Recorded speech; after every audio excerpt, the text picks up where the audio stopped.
Muy buenos días.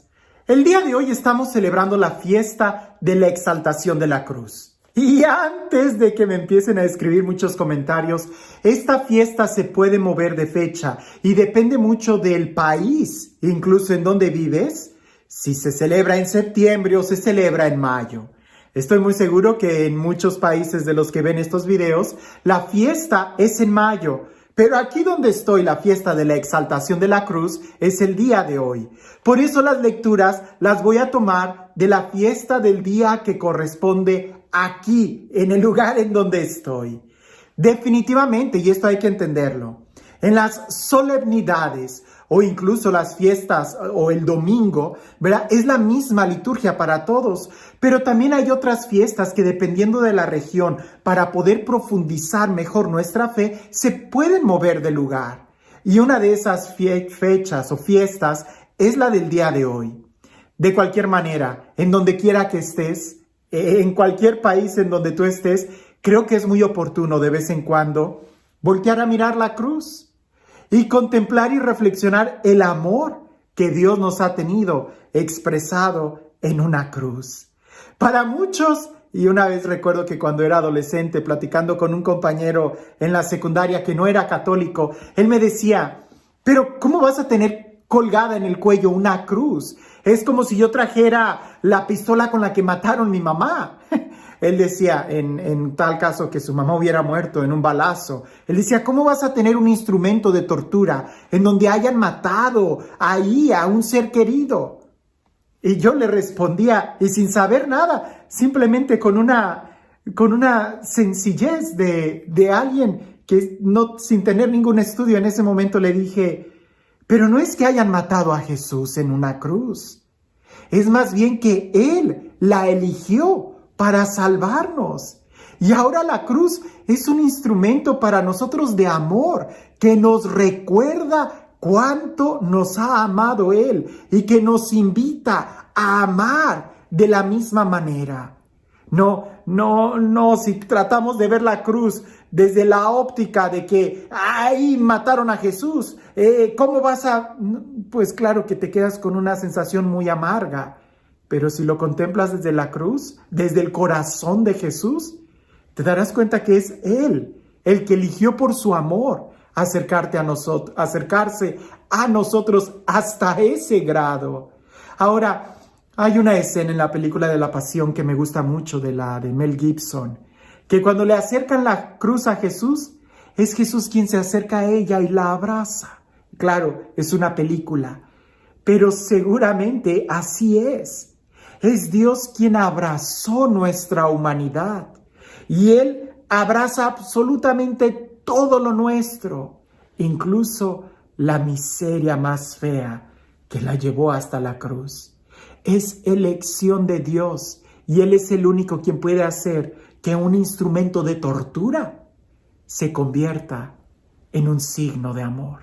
Lo que antes era un signo de difamación, de humillación, ahora el cargar la cruz es un signo de ser discípulo de Jesús, como Él mismo nos ha invitado, y es un signo de amor. Pero escuchemos el Evangelio el día de hoy, que es un Evangelio muy profundo. Siempre le he dicho, el Evangelio de San Juan a mí me gusta mucho leerlo y meditarlo, pero qué difícil a veces es explicarlo, porque es más que algo de la inteligencia. Parece que estas razones son más del corazón. Dice así.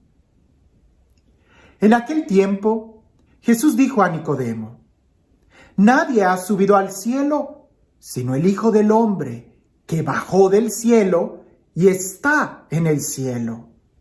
Así como Moisés levantó la serpiente en el desierto, así tiene que ser levantado el Hijo del Hombre, para que todo el que crea en Él tenga vida eterna. Porque tanto amó Dios al mundo que le entregó a su Hijo único, para que todo el que crea en Él no perezca, sino que tenga vida eterna.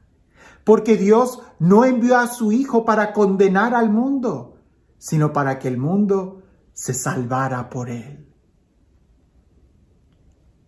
¡Qué profundo! Y alguien pudiera decirme, Padre, ¿pero qué tiene que ver aquí la cruz? Bueno, está precisamente en la imagen que Moisés construyó en el desierto. Porque cuando el pueblo pecó, le sobrevino, pudiéramos decir, una maldición, le sobrevino una plaga de serpientes venenosas que estaban mordiendo al pueblo, y como no había medicina, claro está, en aquel entonces, ellos se estaban muriendo. Entonces acuden a Moisés y se arrepienten del chisme que decían en contra de la autoridad de Moisés, en contra de Dios mismo. Y Dios los perdona, pero le pide a Moisés que haga una imagen de una serpiente y la levante en un palo. Y aquellos que miren a esa serpiente, a esa imagen de serpiente, a esa figura hecha por mano humana, quedarán sanos. Ahora, Jesús mismo utiliza ese ejemplo para expresar que la maldad del hombre que está ahí manifestada en un castigo, él va a tener que ser levantado y va a tener que asumir todo el castigo, pudiéramos decir todo el veneno, para que todo el que lo mire ahí en la cruz no se condene, sino que sea salvado. Hay muchas historias sobre el poder de la cruz. Pudiéramos decir algunas historias muy épicas, quizás muy medievales, pero lo que sí es cierto es de que la cruz debiera de ser un estandarte que nosotros lleváramos muy clavado en nuestro corazón, porque ciertamente la cruz es lo que nos abre las puertas del cielo, la cruz de Jesús. Y si tú y yo somos capaces también de tomar nuestra cruz y seguirlo a Él. Te hago unas preguntas muy sencillas. ¿Quién es el que valora la comida? El que ha pasado hambre, ¿cierto? El que ha pasado hambre jamás va a despreciar un plato de comida o jamás le va a hacer fuchi a un plato de lentejas, porque él sabe el valor que tiene la comida, porque él ha pasado hambre. ¿Quién es el que valora el trabajo? Aquel que lo ha perdido, como por ahí dice, nadie sabe lo que tienes hasta que lo pierdes. Aquel que ha sufrido para conseguir un trabajo, lo valora mucho. Lo mismo pudiéramos decir, ¿quién es el que valora el dinero? Aquel que lo ha trabajado. Cuando a ti no te cuesta el dinero, lo malgastas en cosas insignificantes. Pero cuando a ti te cuesta, lo valoras. ¿Quién valora los estudios?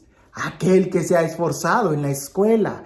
¿Quién es el que valora una casa? Aquel que la construyó y le costó cada ladrillo. ¿Quién es el que valora la paz? Aquel que ha pasado por la guerra para construir la paz. ¿Quién es el que valora la meta? Aquel que se ha esforzado en la competencia y ha logrado llegar ahí.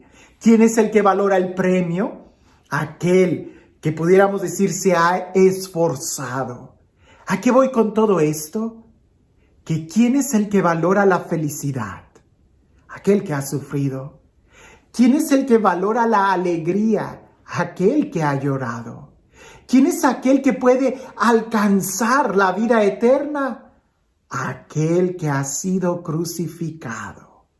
Si bien es cierto, Jesús al morir en la cruz nos abrió las puertas del cielo porque antes era imposible que pudiéramos ni siquiera imaginar entrar al cielo. No se podía. Jesús ha abierto las puertas para que podamos entrar al cielo, pero nuestro vehículo para llegar a las puertas del cielo es precisamente tomar nuestra cruz, esforzarnos, pelear, tratar de llegar ahí, porque vivimos en una cultura tan cómoda. Vivimos en una cultura que nos invita a la ley del menor esfuerzo, ¿no? Microondas que cada vez son más rápidos, teléfonos inteligentes que ni siquiera nos ahorran el esfuerzo de memorizar números. Y ahora ya con el GPS ni siquiera tenemos que memorizar las calles. Cada vez todo se va haciendo más fácil. Pero entrar al cielo no puede hacerse fácil. Tenemos que tomar la cruz. Porque la única forma de disfrutar la alegría, la vida, la dicha, la plenitud, es esforzarnos por ella. Y celebrar la exaltación de la Santa Cruz es celebrar que nosotros miramos el cielo y no le tenemos miedo al sufrimiento. Lo digo otra vez porque me gusta mucho esta frase. El cristiano no busca sufrir. Por supuesto que no. Eso los masoquistas. Pero si se trata de alcanzar el cielo, si se trata de luchar por un ideal, el cristiano no le tiene miedo al sufrimiento. Lo enfrenta porque sabe que no hay resurrección sin crucifixión. Y si tú quieres valorar la vida eterna, si tú quieres disfrutar la vida eterna, tienes que esforzarte. Que Jesús nos ha enseñado que sí se puede si en el corazón está encendido el amor que Dios nos tiene. Que la cruz sea el signo del amor. Y este Dios, el Dios lleno de amor, de vida, de paz, de plenitud, el Dios que nos ha amado tanto, que nos ha dado a su Hijo único, para que creamos en Él y tengamos vida eterna, que sea Él quien el día de hoy nos bendiga, en el nombre del Padre, del Hijo y del Espíritu Santo. Cuentan por ahí que había unos amigos muy devotos, muy santos, que entre ellos estaban platicando y se preguntaban uno al otro, ¿cuál es el día más feliz de tu vida? Y había uno que decía, indudablemente, el día que fui bautizado. Otro decía, el día en que recibí mi primera comunión. Otro decía, cuando fui confirmado, cuando tuve mi encuentro con Dios. Otro decía, cuando recibí el don sacerdotal. Otro decía, yo cuando celebré mi primer misa, ese fue el mejor regalo de mi vida. Y al final, en un silencio, alguien le preguntó a quien faltaba, ¿y para ti, cuál es el mejor día de tu vida? Y aquel hombre contestó, el mejor día de mi vida será cuando yo sea capaz de darlo todo por Él, cuando yo también sea capaz de compartir la cruz con Él. Ese sería nuestro mejor día. Cuando podamos tomar nuestra cruz y seguirlo y amarlo a Él como Él nos ha amado. Que tengas un excelente día.